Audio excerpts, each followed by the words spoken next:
तो मेरे प्यारे बच्चों, नेक्स्ट क्वेश्चन हमारे पास में जेई 1999 का क्वेश्चन है। क्वेश्चन में गिवन है spring of force constant K is cut into two pieces such that one piece is double length of the other.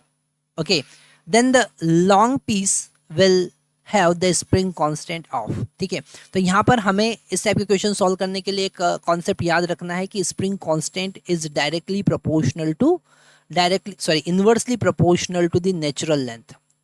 Inversely proportional to the natural length उसका जितना होगा उसके इनवर्सली प्रोपोर्शनल होगी। मतलब हमारे पास में अगर स्प्रिंग जो है उसका लेंथ मान लेते हैं एल नॉट नेचुरल लेंथ है, तो k is inversely proportional to 1/L nought. मतलब k इंटू एल नॉट जो है वो क्या होगा, कांस्टेंट होगा। क्या होगा, कांस्टेंट होगा।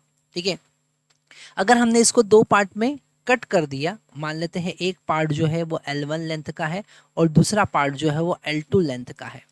ओके, तो यहाँ पर k into L nought will be equal to k1 into L1 will be equal to k2 into L2, क्योंकि दोनों का प्रोडक्ट क्या होता है, कांस्टेंट होता है।